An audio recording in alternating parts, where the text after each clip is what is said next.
Hello everyone, today we're going to be discussing pros and cons, or if you should or if you shouldn't buy the Mini 4K, one of my favorite and my first professional drone. Let's get into it.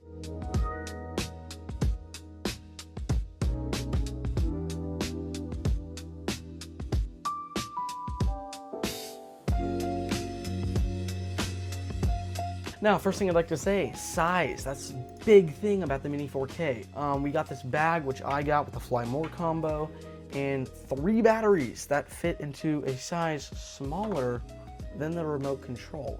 So that's kind of nice. These batteries are pretty small. They are advertised to last you about 34 minutes, I think it says. It doesn't actually last you that long. It lasts about 24 or less, I'd say. So 10 minutes less than they say. Second thing about size, this thing can fold down, which is so convenient. Every single one of the drones that DJI has made, besides for the Spark and the Neo, I'm pretty sure can fold down, and the Avata and the FPV drones. Anyway, compatibility, right here. Little tiny drone. It's so tiny, in fact, that it is less than 150 grams, which means you do not need a license, which is very convenient, I will tell you that much. Because this drone right here, the Air 2S, the Mini 4K's older brother, is a hefty, I think 500 grams, less than 500 grams, which is really big. You need a license. You have to be 16 to get a license. Yeah, so if you don't want to get a license and you don't go to the hassle and you travel to different countries, this drone will be great for you. Second thing I'd say price-wise would be the camera, because that is, a size thing. Very small camera. In fact, smaller than my thumb, still takes incredible photo and video. I'd say better photo than video. But here, I'll put up some photos on the screen there. That first one is the cover of my YouTube channel, and then one of my favorite photos I think I've ever taken on my drone. It's a down view of a beach. The other photos are just random assortments down in Mexico or in Portland.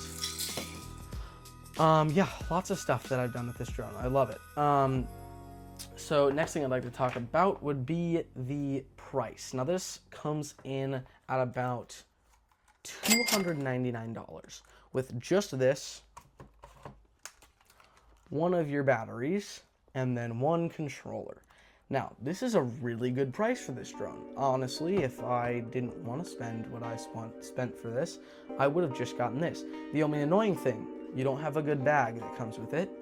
You only have one battery, so to charge this battery, you would have to open up the battery compartment, slide that thing in there, and charge it via USB-C right there. Now this will be frustrating because you're flying it for, let's say, 20 minutes. It's low battery, you have to take it down. You don't want to recharge that for that long. At least I don't. So that's why I bought the 2 extra batteries that come with this thing. The batteries have now dropped from like $100 to, you can buy them like, I think $50 on their website. So that's really nice. Now, price-wise for other drones, this little guy right here, which honestly, I don't think you want to get unless you want to buy an older drone. I think this is discontinued, like they aren't selling this anymore. This thing will come in at $1,500 when you first get it. Used, it's about $600. It's nice, but then again, you need a license, go through all that kind of stuff. You have to be 16, you have to study like you can fly a plane. Really crazy stuff. Now this drone, on the other hand, nice and small, don't need a license. And then its smaller brother, the DJI Neo, N-E-O, is about the size of my palm, and it doesn't fold up, but you can stick it in your pocket because the whole thing is like protected, the rotors are protected. That's really small, comes in at like 120 plus grams. And that thing doesn't have better video quality.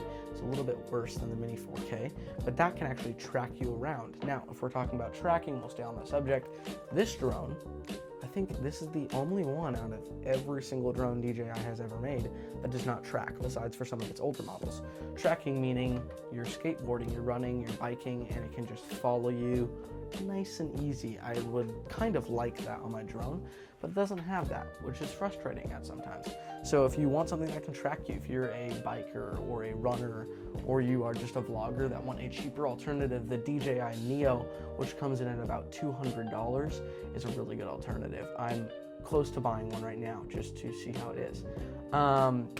Next thing we're going to move on to sensor-wise. Now, we got here DJI Air 2S. See those little camera things? Yeah, those are sensors. We got upward ones, forward ones, backward ones, downward facing ones, and that is so convenient. You don't even know. I took off this drone at my friend's property. I went straight up and didn't know that there was a tree. Like, I just wasn't looking up. I had a hat on, and I went beep beep and stopped. And you don't know how much that saved me, because I would not want to crash that drone. Anyway, it's really nice to have sensors. The Mini 4K does not, and this is what I learned to fly my drone on, so I'm kind of happy about it. Kind of wish I had a different one though. Now, to get sensors, you'd have to spend $200 to $300 more, which isn't bad if you really want to get into the drone industry. But honestly, if you just want a drone that's relatively cheap, you can get good photos for it. You just gotta not fly near power lines or trees or brick walls, for example. So that's kind of a downside. We do have those bottom sensors for landing, which obviously you kind of need those, but no frontward sensors. So if I wanted to, I could just fly this straight into a house filming, and it would just go straight into the house, you know, like a good little boy. Okay, next thing I'm gonna go into, wind resistance. Now this little puppy here can withstand level 5 wind. There we go. Level 5 wind, which I think is about 15 miles per hour. I think that's the highest it can go. Obviously not well. It does drain its battery because when it's flying, we'll just take it out real quick. When it is flying, it'll be at an angle which does go like this. You can see that the gimbal can correct itself so you can have flat footage, and it'll fly like this, resisting the wind, pushing back at the wind. But this does stress the motors a lot and does drain your battery extremely fast. I've experienced that in Mexico. There's a lot of wind in Mexico. Again, another reason you should have extra batteries. Now, next thing we're going to go into, your other options. Like I already mentioned, the DJI Neo, which is a cheaper option, does not have a controller, which is kind of nice and not kind of nice if you want to learn how to use a controller. You can buy a controller, but it just has these little buttons that you tap on the top, and it kind of like chooses your mode and flies for you. Kind of cool. And your other options. This is the Mini 4K. There's the Mini 2, which is the year before this, and it's missing some computer stuff. I think it's a little bit downgraded of a camera. Pretty much the same thing. Like, it's an identical shell. I think they might have tweaked some updates in it or something. It's ridiculous. Like, and the Mini 2 is like $800 versus this, which is $300. I don't know why they did that. I think it was more of like a, hey guys, come buy this, and they're just putting a new label on it. If you buy the propellers from their website for the Mini 4K, it literally says Mini 2 on them.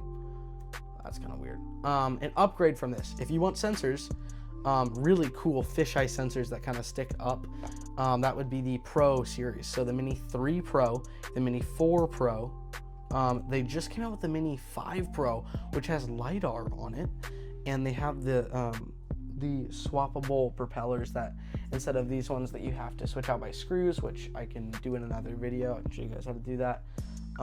It just like, the propellers just kind of push in, twist, and pop out. A couple other things for that would be sensors on it. But anyway, upgrading that would cost you upwards of $200 to $600 more for the sensors. Then if you want to get out the whole K Pro or the Mini series, you could go up to the Enterprise, I think is what they call it. So this bad boy, which this thing is a monster compared to this drone. We got the Air series, the Mavic series, the Cine, Mavic Cine, Mavic Pro Cine, Air Pro. So you can go way up from there, up into the $20,000 range, downwards of $20,000. So I really like this. It's in the medium. You're lacking, I'll just do a quick overview. You're lacking your sensors, you're lacking tracking.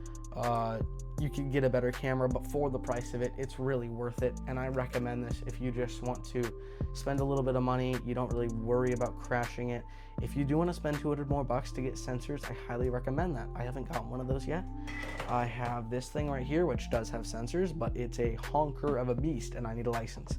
So anyway, hope that helped you a little bit deciding your price choices or things you can sacrifice for a cheaper drone. I will make more videos about the pros and cons, maybe little separate shorts about this. So thank you so much for watching. Consider subscribing if this content is agreeable with you, or you are going to be learning more about drones or photography. I do make a ton of fishing videos. If you like or into that, please subscribe. It really helps a lot. Thanks for watching. See you guys in the next one. Hello everyone. Today in my channel. Hello everyone. Today on my channel, The Friendly Photographer,